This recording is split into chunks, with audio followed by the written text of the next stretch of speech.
سیدنا موسیٰ علیہ السلام کو تورات ایک ہی مرتبہ دی گئی تھی۔ آپ حضرات جانتے ہیں کہ حضرت موسیٰ علیہ السلام کو ہتور پر تشریف لے گئے تھے، اور وہاں اللہ تبارک و تعالی نے ایک ہی ملاقات میں ایک ہی مرتبہ ان کو ساری تورات تختیوں پر لکھی ہوئی دے دی تھی۔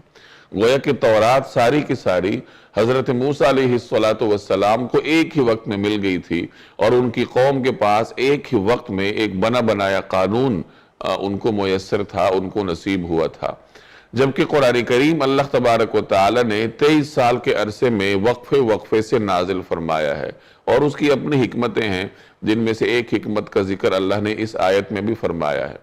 تو اہل مکہ یہ اعتراض کرتے تھے کہ قرآن کریم ایک ہی مرتبہ کیوں نہیں نازل ہوا؟ جس طرح حضرت موسیٰ علیہ السلام کو ایک ہی مرتبہ تورات عطا فرما دی گئی تھی، تو اسی طرح قرآن کریم بھی ایک ہی مرتبہ ہمیں مل جاتا۔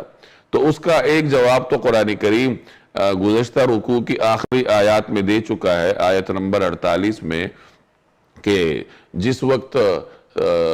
کہ یہ اہل مکہ آج تو یہ بات کہہ رہے ہیں کہ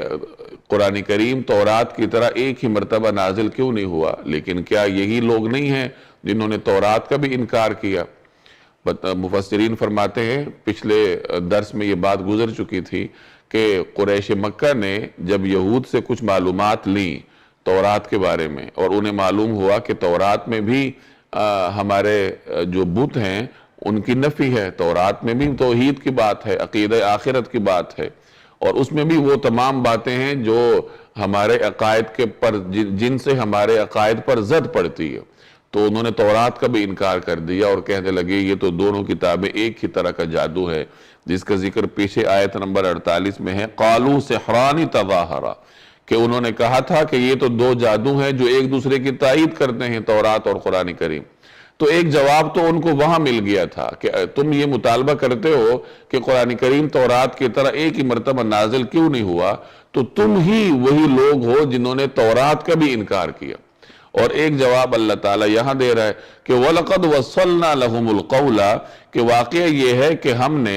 ایک کے بعد ایک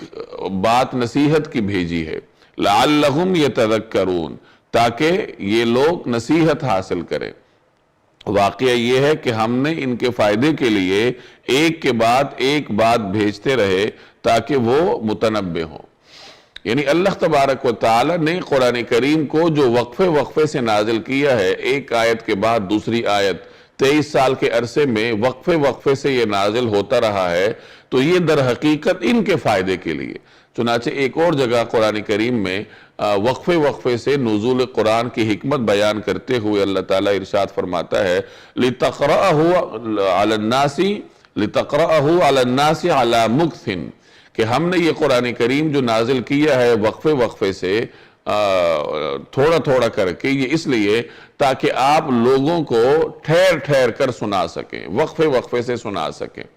یعنی اہل مکہ کی آسانی کے لیے، نزول قرآن کریم کے وقت قرآن کریم کے مخاطبین کی آسانی کے لیے اللہ نے قرآن کریم کو بتدریج نازل کیا ہے، تاکہ یہ آہستہ آہستہ اللہ کے احکامات کو سمجھ سکے، اور اللہ کے احکامات ان کے مختلف حالات کے اعتبار سے اس کے تقاضوں کے مطابق نازل ہوں، ان کو نئے نئے احکامات کا علم ہوتا رہے اپنے حالات کی مناسبت سے۔ اور ایک بڑی حکمت اس میں یہ بھی تھی کہ جناب رسول اللہ صلی اللہ علیہ وسلم کی تسلی کے لیے اللہ تبارک و تعالی قرآن کریم کو وقتاً فوقتاً نازل فرماتا رہتا تھا۔ چنانچہ جب کبھی آپ علیہ السلام کو مشکل حالات درپیش ہوتے تو اللہ کی جانب سے کوئی نہ کوئی آیت نازل ہو جاتی، جس سے آپ صلی اللہ علیہ وسلم کے قلب اطہر کو ایک تسلی ہوتی، ڈھارس ملتی۔ تو یہاں اہل مکہ کو سمجھانے کے لیے کہا جا رہا ہے کہ دیکھو ہم جو ایک کے بعد ایک بات بھیجتے رہے ہیں، یعنی ایک کے بعد ایک آیت بھیجتے رہے ہیں، تو وہ تمہارے فائدے کے لیے ہے